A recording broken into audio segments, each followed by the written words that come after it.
Baik, Alhamdulillah sudah kembali kita bersama lagi menerusi Rampai Pagi dan seperti yang telah pun kami berikan dan juga kami janjikan ya, kita sekarang bersama dalam segmen motivasi pada pagi ini. Syukur Alhamdulillah kita dipertemukan lagi dalam segmen Bisai Tahtu dan Auda pada kali ini kita berkesempatan dengan sempena Hari Kesihatan Mental Sedunia bersama tetamu kita seorang pakar motivasi ya, yang akan mengongsikan ilmu lagi, menambahkan ilmu kita, iaitu bersama dengan Tuan Rosli akan memperkatakan mengenai dengan luka psikologi ataupun luka emosi.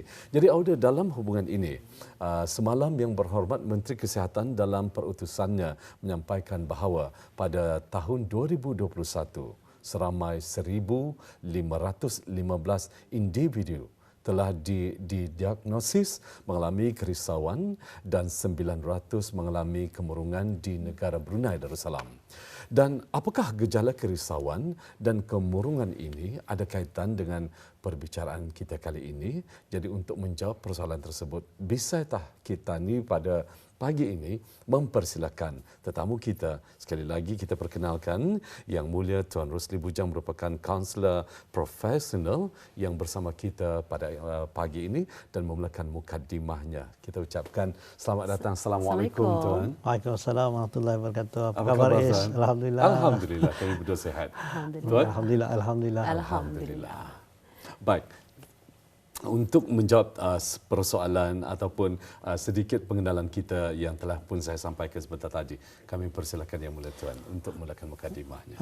Alhamdulillah, terima kasih Esa. Atas anulah mukadimah tadi ada juga meng-highlight tentang perutusan Yang Berhormat Menteri Kesihatan kita ni semalam, sempena Hari Kesihatan Mental Sedunia. Jumlah yang dilaporkan itu 1,000 lebih tadinya. Itu yang dilaporkan kali melalui dalam sistem atau kali yang datang ke klinik juga apa yang dilaporkan. Dan Anda tahu berapa yang Anda datang dengan isu-isu yang berkaitan dengan kesihatan mental ini. Sebabnya kalau di peringkat antara bangsa, dia dianggarkan rasionya 1:5. Setiap seorang daripada setiap 5 orang di seluruh dunia itu ada dikatakan ada mengalami isu yang berkaitan dengan isu kesihatan mental inilah. Artinya banyak tu 1/5 orang tu. Kalau di Brunei ni katanya ada 400 lebih ribu penduduk lah, bermakna lebih kurang kan 100,000 satu lah, 90 lebih ribu lah yang mungkin mengalami isu-isu yang berkaitan dengan kesihatan mental ini. Cuma kali mungkin dah dilaporkan ataupun dah datang untuk mendapatkan bantuan apa. Kenapa selalu dikaitkan orang yang mengalami kerisauan, kemurungan apa ni selalu dikaitkan dengan macam orang yang lemah, kelemahan apa dan sebagainya. Selalu kena pandang negatif lah, ada stigma. Padahal sebenarnya kesihatan mental ini sama lah juga betulnya kata ni macam kata ni menjaga kesihatan fizikal kata ni. Betul. Jadi itulah mungkin, tapi alhamdulillah juga akhir-akhiran ni kesedaran, awareness, kesedaran di kalangan generasi muda kata ni, millennial Z, generasi Z kata ni semakin ketara. So kalau setiap kali datang kesihatan mental ni, diorang yang antara yang paling advocate-nya yang cuba memberitahu kepada masyarakat akan kepentingan kesihatan mental. Dan sebenarnya dalam Hari Kesihatan Mental ini, itu yang saya ingin katakan tentang luka psikologi inilah, ataupun luka emosi. Dalam bahasa Inggeris itu dipanggilnya psychological wound. Artinya luka lah. Kalau kita ini macam luka secara fizikal lah, tadinya akan nampak. Tapi luka psikologi, luka emosi ini luka yang dia nampak, luka di dalam. Dan ya, artinya kalau ia dibiarkan, kalau kan macam luka di luar kan, ia akan kata dirawat, tadi ubati apa. Ataupun kalau orang luka lama berdarah kembali. So kalau indah diubati dengan baiklah, artinya luka emosi, luka psikologi lah patah lagi tu, psychological wound ni. Lagi tah memberikan kesan yang jangka masa panjang lah. Ada kajian yang sangat menarik di kalangan orang mengalami loneliness, kemurungan. Lonely ni kesunyian. Kesunyian bah. So ya dikaji saya ada sekumpulan orang kan, diorang ni cuma suruh membayangkan saja. Diorang ni bukan orang yang kesunyian ni, kesepian bukan. Ia cuma disuruh saja membayangkan. Kamu bayangkan kamu dalam dunia merasa kesunyian. Ia membayangkan saja. So setelah proses dibuat dalam tempoh 5 tahun selepas itu, diorang diaga lagi semula. Dan ternyata orang yang disuruh membayangkan tadi ni, dia punya IQ-nya tu menurun secara signifikan. So artinya bayangkan itu disuruh membayangkan saja. Apatah lagi kalau orang itu memang ya kesunyian sehari-hari ni. Kesunyian ni jangan bayangkan kita ni dalam beramai-ramai ni pun boleh kita ni merasa sunyi. Dah semestinya orang itu ya sendiri saja. Pasal apa tu nah? Mungkin tadi beramai-ramai tapi kita ni bercakap ni payah, akan memulakan cerita ni berapa. Generasi hari ini cuba tanyakan anak-anak katanya, berapa sahabat baiknya lah, berapa kawan baiknya. Tanyakan. Kalau dulu generasi kita ni macam sekali lah, berapa kawan apa? Ramai lah. Ramai sebenarnya, lebih 5 kali itu. Kalau ikut kajian itu lebih 25. Mereka berapa? Kawan baik. Memang banyak lah. Ya, ramai kan. Lah, tapi generasi baru ni, kalau ditanyakan berapa, ia punya best friend tu. Kalau ketani kali alhamdulillah masih lagi ada seorang dua. Tapi kalau di barat itu kosong selalunya Kayak bila ditanyakan rakan ataupun teman rapat. Atau menjadi perkara normal hari. So apa tu nak? Soalnya durang tu kehidupannya hari ini banyak tertumpu kepada gadget. Secara online itu gadget apa ni Yang merasa semua tu ada gadget apa ni. Dapat mampu membahagiakan membaginya Tapi sebenarnya indah pasal Allah Ta'ala mendesain kita ni untuk menjadi untuk bergaul itu sebagai makhluk sosial. Kita ni perlu orang yang untuk bergaul apa ni Pernah selalu saya bangkit sebelum adanya saya katanya ada happy, dipanggilnya happy hormone. Kita ni perlu berinteraksi sebenarnya untuk kita ni punya endorfin yang kita ni feel good dopamin atau kalau kita di exercise serotonin untuk kita di berjamur itu happy hormone sajalah. Tapi itu tu bayangkan anak tu yang menyendiri saja itu tu ya akhirnya bermain dengan gadget ini saja tapi anda bergaul dengan orang lain. Itu yang boleh tadi menimbulkan macam-macam pelbagai isu kesihatan. So hari di pagi ni saya ingin tentang luka psikologi ni. So macam mana boleh luka psikologi ni berlaku? So ya sebenarnya antaranya mungkin selalunya lah disebabkan oleh trauma. Trauma ni kalau bahasa Brunei kata ni ketungkalan tapi ketungkalan itu saja indah dirawat, dibiarkan macam tu saja. So bukan hanya trauma lah termasuk terjual macam isu-isu lain macam kehilangan, kesedihan, kemurungan. Ya tapi ya dibiarkan saja dirawat macam ketani dalam ketani berlaku kematian So selalunya ketani itu kan macam hilang. Itu ada kaedah itu belum berapa tu. Padahal agama awal sudah mengajarkan tu. Macam mana agama mengajarkan kita tadi? Pasalnya katanya kalau berlaku kematian dalam sebuah keluarga tu, siapa yang lebih afdal menguruskan jenazah itu? Menguruskan memandikan. Artinya keluarga terdekat kan. Betul. Artinya sepatutnya tu. Lepas tu disembahyangkan lagi. Siapa yang lebih afdal menyembahyangkan? Keluarga terdekat juga. Tapi realitinya kan dalam kehidupan kita ni hari-hari seharian ni yang mengerjakan, yang menguruskan semua tu orang lain. Imam, yang bukan ada kaitan. Padahal agama sudah menyuruh sana sebaiknya keluarga terdekat. Pasal bila ia macam memandikan tu. Mungkin dia sudah bercakap betul dengan dirinya. Dia lagi bernyawanya. So ada sana berlaku proses of letting go, proses melepaskan pergi. Mungkin lepas tu dijarakkan lagi masa yang menyembahyangkan itu kan sudah makin dijarakkan, dibungkus sudah. So sana berlaku elemen yang sangat terapeutik Cuma kata ni oleh kerana faham, kata ni biarkan saya perkara. Dan akibatnya itu tadi itu berlaku tiap macam trauma, ia belum dapat melepaskan pergi Kalau dalam masa tempoh 2 minggu, itu perkara biasa. 2 minggu itu masih belum dapat melepaskan pergi biasa. Tapi kalau berpanjangan lebih 2 minggu belum dapat move on. Berbulan apatah lagi kalau sampai berbulan-bulan, bertahun-tahun. Itu yang boleh memberikan kesan trauma. Itu yang tadi itu masih berbekas itu Pasal kesedihannya, kemurungannya, kehilangannya itu masih lagi ada dalam hatinya. Dia belum move on yang tadi itu belum lepaskan, belum mampu melepaskan itu. So hal-hal macam ini akan dapat unfinished business kalau dibiarkan berterusan untuk jangka masa yang panjang. Jangka masa panjang itu lebih 2 minggu. Kalau lebih 2 minggu itu apa sih dalam kesehatan mental ini kalau suka-sukanya itu 2 minggu ya kabak-kabak kalau kabak sehari 2 tidak apa-apa tapi kalau sehari sampai 2 minggu artinya ada lagi something lah tu mungkin tekanan apa dan sebagainya. So itu hadilah antara bahkan termasuk dah juga mungkin kalau dalam masyarakat ini mungkin ada berlaku perceraian, berlaku waktu kehilangan pekerjaan. Kan COVID pada masa ini kan ada orang mungkin kehilangan pekerjaan sebab perniagaan bisnes itu menudum. Kemudian mungkin juga penderaan kan kadang-kadang tidak banyak tapi ada juga kita mendengar dilaporkan orang kadang-kadang mengalami penderaan dan termasuk penyakit-penyakit yang serius penyakitnya tadi kalau orang menyebut menyakiti serius lah sajalah. So perkara semua ni kalau dia ia sebenarnya memberikan kesan emosi yang sangat mendalam kata-kata ni Pak. Dan kesan itu kalau dibiarkan saja, ini yang mungkin boleh menjejaskan apa saja cara kata ni berfikir, cara kata ni memproses permasalahan sehari. Dia tidak dapat menyelesaikan masalah. Bagi orang lain masalah itu perkara biasa, ringan saja. Tapi bagi orang yang ada unfinished business tadi, ia mungkin tidak dapat berfungsi dengan baik. Ia tidak dapat mainkan peranannya tu, Pak. Tidak dapat berfikir secara lebih kreatif berbanding dengan orang lain itu.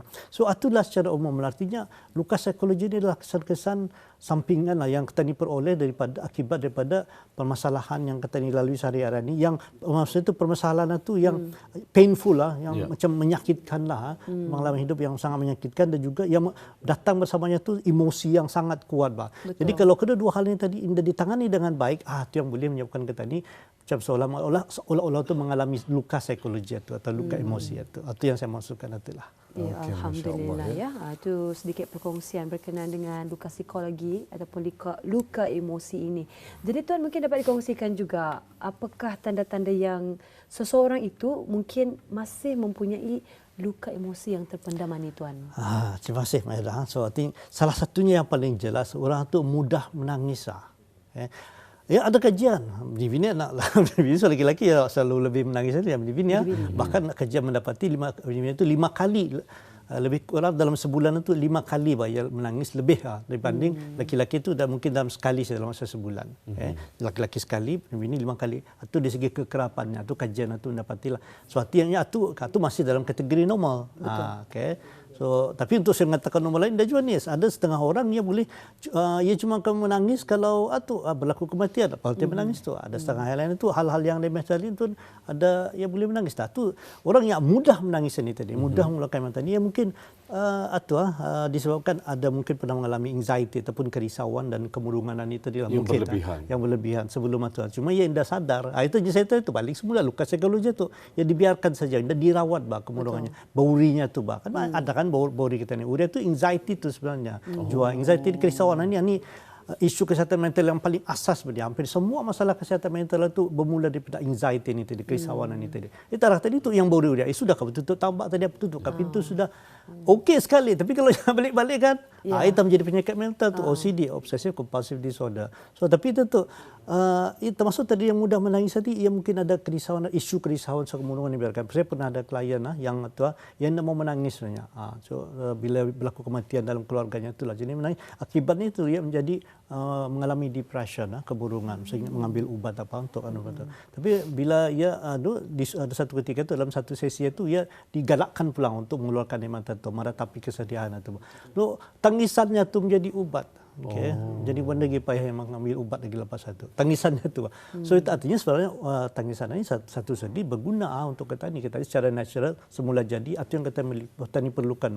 Air mata keluar itu terapeutik. Tapi tadi yang saya masukkan ini tanda-tanda orang itu mungkin ada luka psikologi yang mungkin selalu menangis. Tapi maksudnya itu kenapa itu lebih daripada yang biasa itu. Yang biasa tanya saya bini itu 5 kali dalam sebulan laki-laki sekali. Itu perkara yang biasa itu. Yang keduanya itu disebabkan yang mungkin hilang minat dalam kegiatan sehari-hari ini, Pak. Dulu dia suka main bola, suka bergaul, suka berjalan-jalan, tiba-tiba hilanglah minatnya tu. Ada dorongan untuk melakukan apa dia. Itu mungkin disebabkan yang kedua tu. Yang ketiga ni ia mudah untuk merasa marah.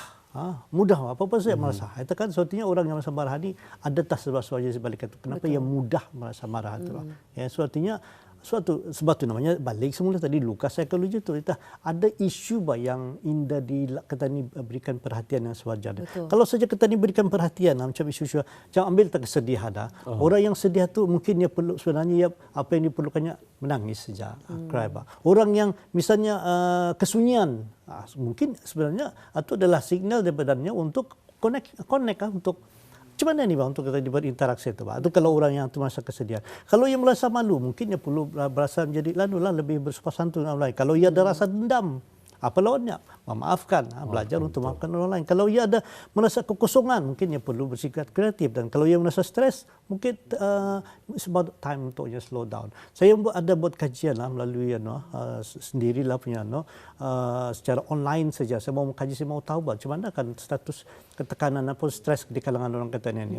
Alhamdulillah saya mendapat responden yang sangat baik melalui saya punya syarikat sendirilah, syarikat sendiri di kalangan orang Ketannya ni. Tekanan itu ternyata 25% lah, 25% orang Ketannya ni I think mostly-nya tu generasi milenial lah yang berbanding dengan yang umuran Ketannya ni tahap tekanannya tu agak rendah bandingkan dengan generasi milenial lah tadi yang merasa sangat tertekan dalam anunya tu. So bayangkan tu ya. So 25% satu banyak tu, kalau 10 orang ada 3 orang satu lebih kurang. So itu satu jumlah yang sangat besar itu. Satu tanda yang ketiga, yang keempat ni ia merasa indah berdaya, indah ada feeling hopeless, macam seolah putus harapan, macam tidak ada lagi apa-apa anunya, harga dirinya tu kurang apa. So ini tanda yang keempat. Tanda yang kelima tu seterusnya ialah ia balik-balik ada betul episod atau sejarah kehidupan lampaunya tu yang dibaikan ni balik-balik berulang dalam fikirannya apa. Sudahnya tekanan, ada lagi tekanan lagi. Ini dulu dipanggil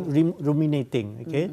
Itu pengalaman buruk. Arah kata ni banyak ni hari-hari ni kan kita ni disebabkan telefon apa ni kan. Kita ni gangguan itu kalau dulu kalau tadi baca surat khabar pagi tapi hari ni notification atau sepanjang hari. Satu rumination tu. Okay, ada lagi. Kalau kata sampai kata apa lagi ni?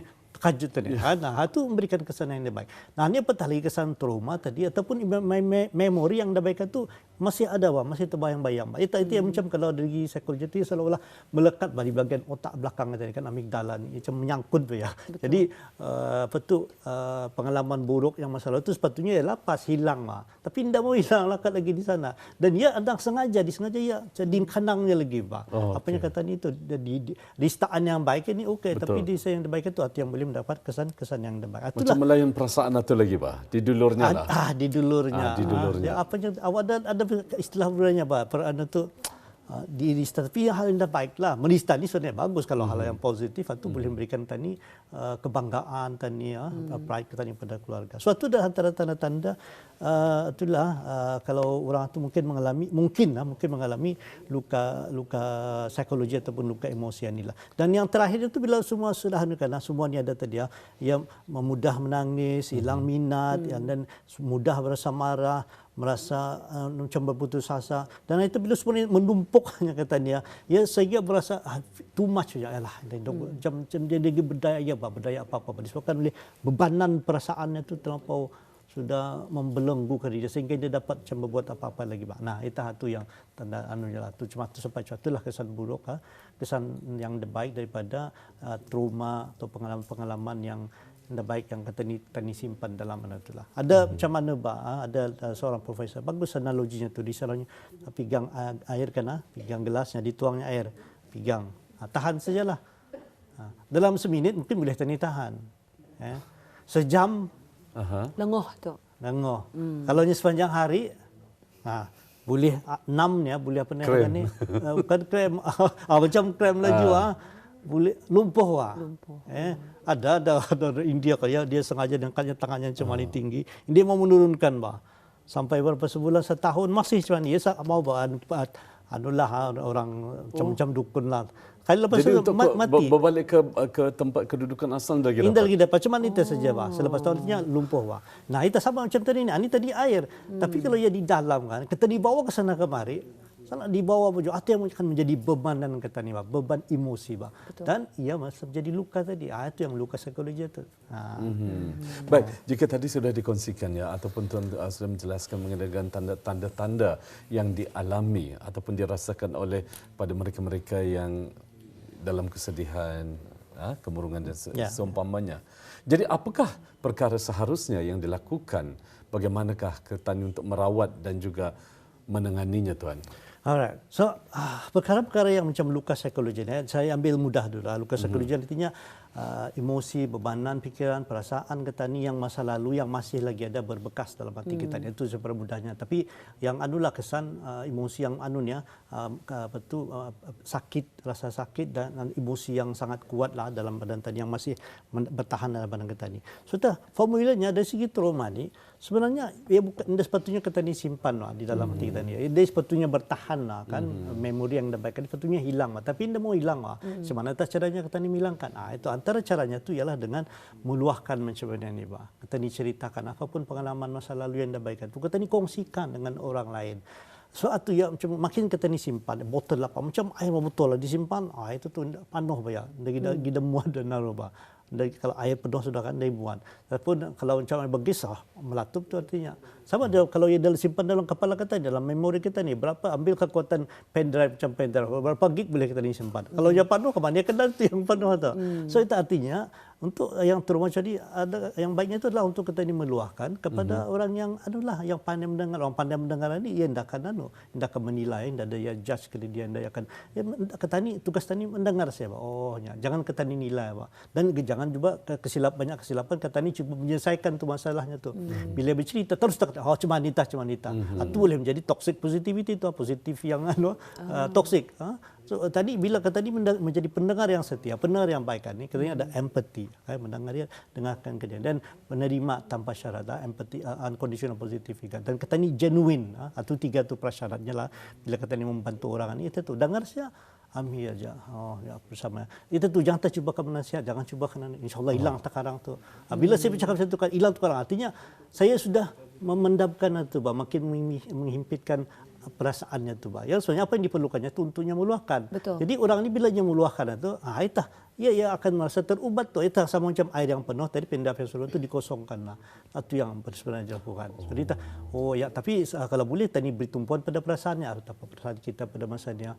Itu tadi dengar. Itulah kalau melalui kaunseling. Ada lagi melalui saya satu tadi itu melalui pendekatan macam terapi lah termasuklah kaunseling, psikoterapi di Brunei ni alhamdulillah banyaknya di agensi-agensi ketanian tu insyaallah ada setakat yang saya kira ni ada lebih 23 agensi di jabatan kerajaan di sekolah apa ni dan swasta pun ada yang berikan khidmat kaunseling apa ni lah. Itu satu. Kemudian ada lagi satu yang sekarang ni semakin ada mendapat sambutan dipanggilnya mindfulness. Mindfulness artinya kita ni dengan melakukan sebuah kegiatan dengan penuh kesadaran lah. Kita ni berjalan itu dengan mindful. Kita ni bernafas dengan mindful. Kita ni makan dengan mindful. So bila kita ni mindful kita tu yang dalam itu kita ni akan dapat keluar dengan baik bah. Contoh saja kita ni bernafas saja. Berapa kali kita ni menyadari? Ini pernah saya sebut sebelum ini. Kita ni bernafas 23,000 kali dalam sehari ini. Banyak tu 23. Berapa kali kita disedar? Tadi kalau saya ini sejak kali saya cuba itu ingetin nafas saya itu. Kan baru satu sekali. Sekali sehari kita ni bernafas 23,000 kali. Tapi bila kita ni bernafas dengan mindful, kita ni dengan rasa kesyukuran, terima kasih ya Allah. Itu tu dengan rasa grateful kita ni kesyukuran kita itu yang akan boleh membantu dalam tadi. Itu kalau tadi so dalam mindful walking, berjalan pun sama aja. Bila kita di perjalanan tu kita ni sedari persekitaran kita ni Pak. Yang kemudian dalam mindful atau eating, makan pun sama juga. Bila kita di makanan tu dengan penuh kesadaran itu, dengan penuh rasa kesyukuran kepada Allah SWT yang telah berikan kita makanan pada hari itu dan semuanya akan memberikan kesan yang sangat baik dalam kepada manusia kesan. Artinya ringkasnya lah, kalau bila kita di dengan mindful lah, saya payah akan mencari bahasa Melayunya ni mindful. Tapi itu yang macam kita ni melakukan kehidupan kita ni dengan penuh kesadaran lah. Saya tu bila kita di berjalan, ya Allah, syukur alhamdulillah aku dapat berjalan pada hari ni. Kita ni syukur dia betul. Kalau kita ni makan ya Allah, sedap aja aku nikmati makanan ya Allah. Bila kata ni even berhenti ni pun berhenti ni mindful pause namanya, berhenti dengan mindful pun boleh memberikan kesan yang baik tadi. Ya, terima kasih. Tadi boleh menyadari bernafas kata ni apa sejuk aduan keadaan. Jadi kesadaran ni yang insya-Allah akan mendekatkan kita ni itu dengan emosi kita ni itu bah. Itu yang saya masukkan tadi itulah. Ya alhamdulillah. Jadi itu dia ya antara tanda-tanda yang telah disebutkan ataupun bagaimana cara kita ni merawat dan juga menanganinya. Jadi kita ada lebih kurang daripada 2 minit saja lagi Tuan. Kurang dari 2 minit saja lagi.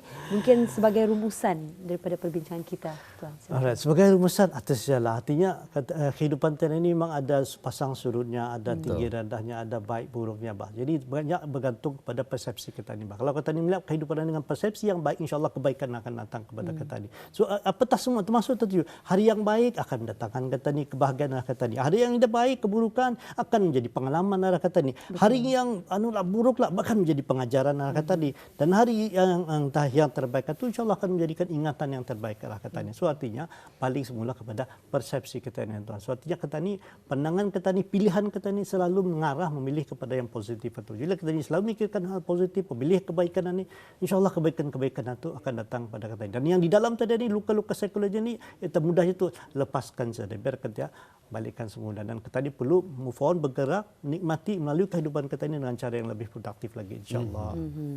Ya, alhamdulillah. Jadi kita ucapkan terima kasih kepada Tuan Rusli Bujang iaitu kaunselor profesional yang telah pun berkesudian untuk berkongsi ilmu berkenaan dengan tajuk kita pada pagi ini dalam segmen Bisai Tatu iaitu luka psikologi sempena Hari Kesihatan Mental Sedunia 2022. Jadi kita ucapkan terima kasih sekali lagi, insya-Allah kita akan berjumpa lagi di lain keluaran ya tuan. Insya-Allah. Assalamualaikum. Waalaikumsalam warahmatullahi wabarakatuh.